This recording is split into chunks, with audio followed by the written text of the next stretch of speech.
The moment you explain, you invite opinion.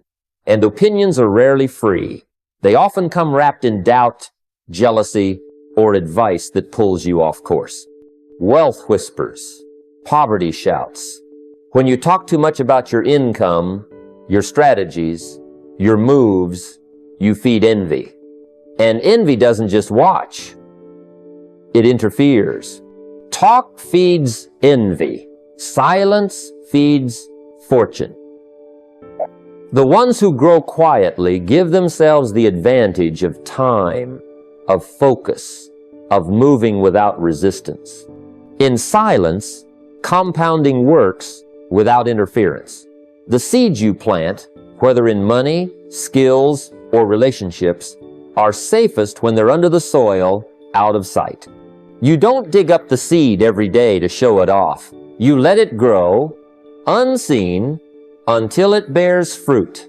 Your wealth is the same. It needs protection from noise, from distraction, from the hands of those who don't understand it. If you can master the art of moving quietly, letting your results speak for themselves, you'll find that money grows faster in the shadows than it ever will in the spotlight. Remember, quiet money is smart money, and smart money wins. When I first started making progress financially, I learned to stop announcing every win. I kept my moves small, deliberate, and private. I let the results speak years later. And by then, it wasn't a debate, it was reality. When you work quietly, you don't just avoid criticism, you avoid distraction. You move faster because you're not explaining yourself to anyone. Some people need to be seen working. Others prefer to work in the shadows and let the outcome shine. Choose the second path. Your wealth doesn't need applause while it's growing. It only needs discipline, focus, and time. Keep it quiet. Let the world guess. And by the time they find out, the game will already be over. When I talk about setting goals, I'm not just talking about writing numbers on a piece of paper. I'm talking about designing a target that forces you to change who you are to hit it. Set a goal to become a millionaire, not because $1 million will solve all your problems, but because of the person you'll have to become to earn it, manage it, and keep it. The true reward isn't the money, it's the transformation. Here's the thing. Most people set goals well within their comfort zone. And what happens? They never grow. They achieve what they already knew how to achieve. But if you create a goal just beyond your current reach, you have to stretch, learn new skills, adopt better habits, meet new people, and develop a new mindset. That stretching process is where the magic happens. When I first set a big financial goal, I was nowhere near the capability to reach it. But that goal pulled me forward. It made me read more, listen more, and work smarter. I started making decisions not based on where I was, but on where I wanted to be. That shift alone changed my life. The strategy is simple. Set goals for your finances, your health, and your personal life that are ambitious enough to require growth. If your current habits can achieve them, they're too small. A real goal should make you a little uncomfortable. That discomfort is proof you're stretching. And here's the beauty. You might hit that $1 million mark, or you might not. But even if you fall short, you'll end up far ahead of where you would have been without it. Because the greatest prize is not the money in the bank, but the person you've become along the way. When I first started working, I thought the size of my paycheck determined my success. I believed if I could just earn more, everything would change. But I learned quickly, it's not the paycheck that makes you wealthy. It's what you do with it. Wages are temporary. Assets are permanent. A paycheck stops the moment you stop working, but assets keep paying you long after you've clocked out for the last time. I've seen people work 30, 40 years, earning more than enough to build a fortune, and end up with nothing to show for it. Why? Because they treated every dollar like spending money instead of seed money. The poor spend to survive, the middle class saves for security, but the wealthy, They invest. They turn earned income into assets, businesses, real estate, stocks that work while they sleep. When I shifted my mindset from wages to assets, everything changed. I stopped asking, how much can I earn this month, and started asking, how much can I own that will keep earning for me? That's when your money stops being just a tool and becomes a partner. It starts small. Maybe you buy your first few shares of stock, a small rental property, or start a side business. Those little seeds grow if you keep planting and tending them. The goal is to take a portion of every paycheck and funnel it into something that will pay you again and again. Over time, your assets will start covering your expenses. And when that day comes, you're free. Not because you earn more wages, but because you own more assets. That's when you discover the real secret. Wealth isn't about working harder. It's about making your money work harder than you do. When I was young, I used to think motivation was the secret to success. I'd hear a great speech, read an inspiring book, and feel on fire for a few days. But then the fire would fade, and so would my progress. That's when I learned motivation is like a spark, but discipline is the steady flame that keeps the fire burning. Discipline is doing the right thing whether you feel like it or not. It's waking up early to study your craft, even when the bed feels warm.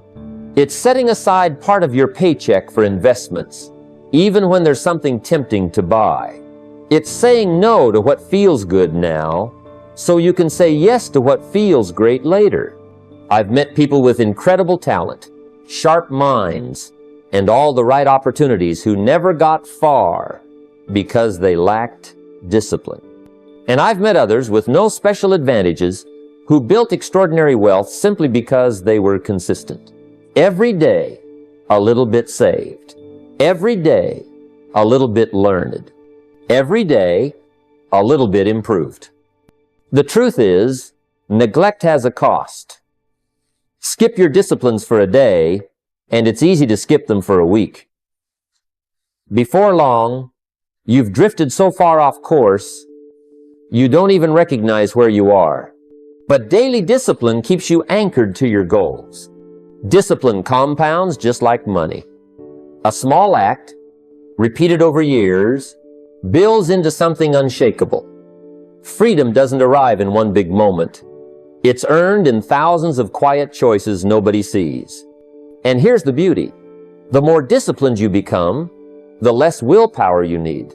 It becomes who you are. That's when success stops being something you chase and starts being something you live. I learned early in life that there are two kinds of people in the marketplace: those who produce and those who consume. Consumers keep the wheels of the economy turning, but producers own the wheels. If all you ever do is consume, you'll stay at the mercy of the people who create. But if you learn to create products, services, ideas, systems, you step into a different league entirely. Think about it. Every time you buy something, someone else is getting paid. The chair you sit on, the phone in your hand, the app you use. It all started because someone decided to produce instead of just consume. That's where wealth begins. When I was starting out, I realized my income would always be limited if it depended only on my own labor hours. So I looked for ways to create value that could keep working even when I wasn't. For some, it's writing a book, building a piece of software, launching a service. For others, it's investing in assets that produce income, like rental properties or dividend-paying stocks. The form doesn't matter, the principle does. Consuming feels easy. It gives instant pleasure. But creation gives lasting satisfaction and a growing income stream. The moment you shift from asking, "What can I get?" to "What can I make?" your financial trajectory changes. Now, this doesn't mean you stop consuming entirely. You still need to learn to enjoy life, to invest in yourself. But the balance must tilt heavily toward creation. If 80% of your time and energy goes into producing value and only 20% into consuming, you're building the foundation for wealth. Producers write their own ticket. They control their income, their time, and often their destiny. Consumers are always paying for the dreams of others. Create, and you'll be the one whose dreams get funded. One of the simplest, yet most powerful shifts you can make in your financial life is to reverse the order in which most people handle their money. The majority earn, they spend, and then, if anything is left, they save. But here's the problem. There's rarely anything left. Life has a way of finding uses for whatever sits in your account, and those uses rarely build wealth. The wealthy operate differently. They save first. They invest first. They take a portion of every dollar that comes in and move it out of reach before they even think about spending. This isn't just a financial tactic, it's a mindset. It's saying, I value my future more than my impulse today. When I was younger, I didn't understand this. I thought saving was what you did with leftovers. Then I learned the principle of pay yourself first. It means that the very moment your income arrives, you carve out 10-20%. No debate, no exceptions, and direct it into investments or savings accounts that grow.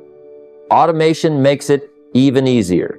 If you never see the money in your spendable account, you'll never miss it. This habit does two things. First, it forces you to live within your means. If you're living on 80-90% of your income, you naturally become more resourceful. Second, it ensures that your future is being funded with every paycheck, no matter how big or small.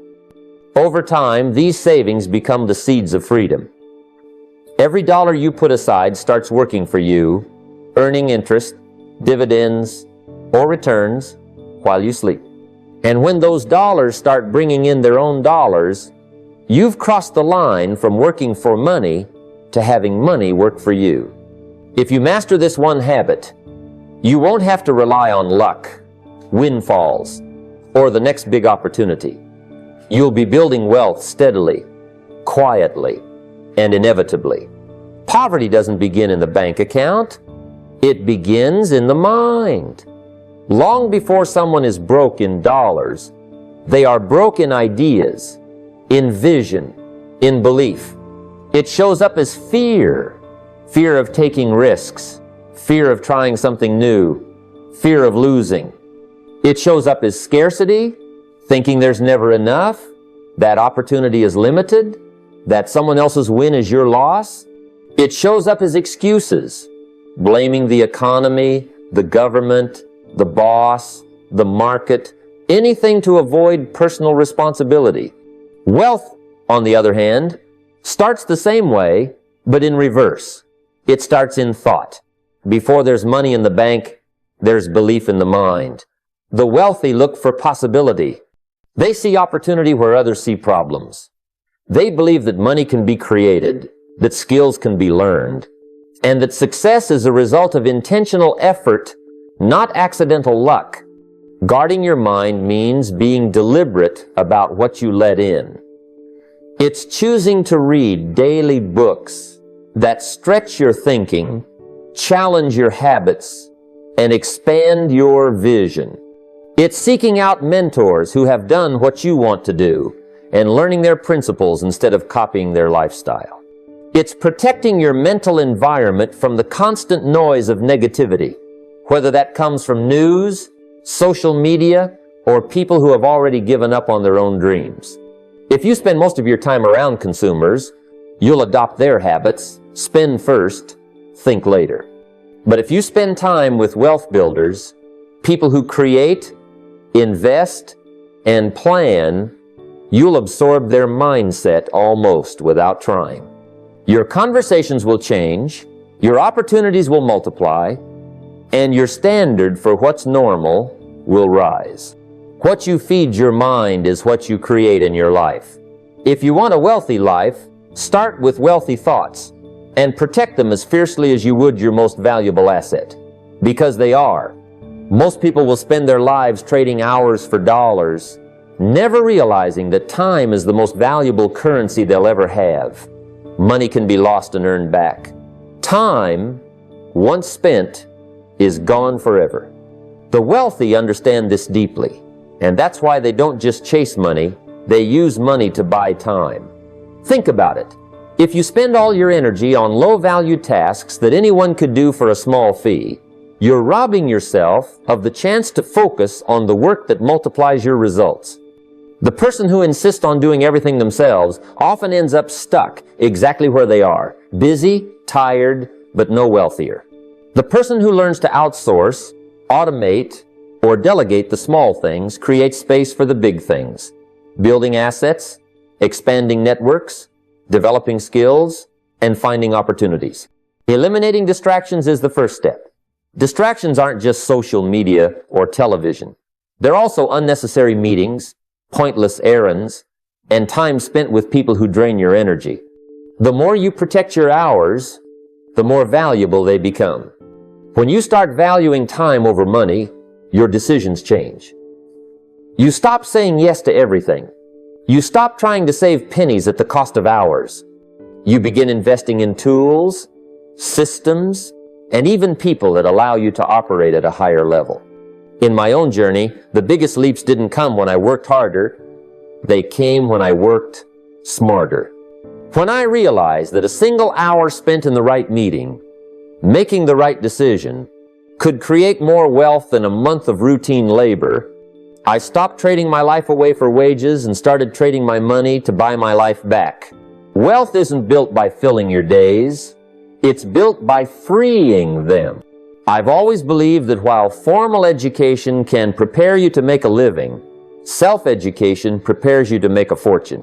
The classroom might teach you how to follow instructions, but wealth demands that you learn how to think, decide, and create on your own. And that's something no diploma alone can give you. When I was starting out, I didn't have access to the best schools or the fanciest degrees, but I discovered a library card could open more doors than I imagined. I pored over books on business, finance, human behavior, anything that could teach me how money works and how people work. And here's the truth. The wealthiest people I've met never stopped learning after they left school. They became students for life. I recommend setting aside a portion of your income, at least 5 to 10%, for your own personal growth. That's not an expense, it's an investment with infinite returns. Buy books, attend seminars, pay for mentorships, study the language of money, learn investing, negotiation, marketing. The cost of ignorance is far greater than the cost of education. The reason self-education is so powerful is because it's focused.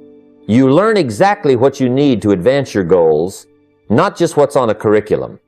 And when you master skills like financial literacy, you stop being dependent on the economy or a paycheck. You create your own opportunities.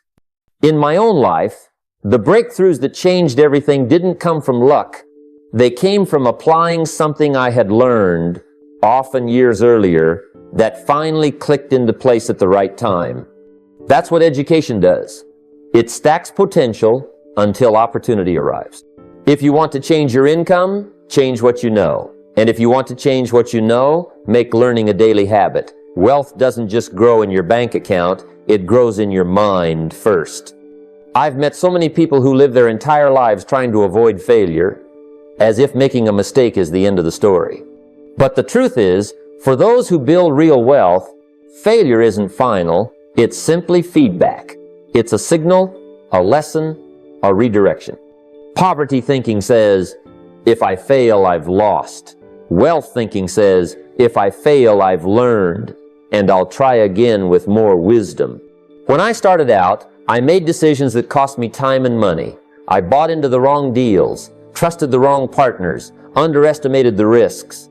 But instead of throwing my hands up and saying, well, I guess this isn't for me, I sat down with the failure, examined it, and asked, what did this teach me that success never could? Every mistake carved me into someone more capable of handling the next opportunity. You see, failure is like the gym for your financial muscles. It's uncomfortable in the moment, but if you keep showing up, you grow stronger. The people who get wealthy aren't the ones who get everything right the first time. They're the ones who keep showing up after the wrong turns. Poverty avoids failure, and in doing so, it avoids growth. That's why some people stay stuck. They're so busy avoiding pain that they miss out on the lessons that would have set them free. Wealth embraces risk, not recklessly, but with the understanding that each setback sharpens judgment and builds resilience. The truth is, every success story you admire is built on a foundation of failures that no one sees. And each of those failures was a tuition payment in the school of wealth. So don't treat mistakes as tombstones. Treat them as stepping stones. Each one moves you closer to the kind of success that can withstand the storms. Everyone has dreams. Some want the big house, the freedom to travel, the security of never worrying about bills again. But here's the truth. Dreams don't build wealth. Discipline does. Ambition will light the fire in your heart. But without discipline, it burns out as fast as it started. Discipline is the slow, steady application of effort when nobody's watching, when it's boring, when it would be easier to skip today and start fresh tomorrow. When I was young, I had ambition in buckets. I wanted to be wealthy, to travel, to live well. But I also had bad habits, spending too much, avoiding hard work, waiting for the perfect time. The perfect time never came. What changed everything for me wasn't more ambition, it was more discipline. I decided that if I wanted the life I imagined, I'd have to do the work whether I felt like it or not. I started reading every day, tracking every dollar, making one more call, sending one more proposal. It was never glamorous, but it was always moving me forward. The wealthy don't rely on bursts of motivation. They rely on systems, habits, and daily rituals. They save first before spending. They study while others are entertained. They make investments when others hesitate. Discipline becomes the rhythm that compounds into results. The challenge is that discipline demands consistency before it delivers rewards.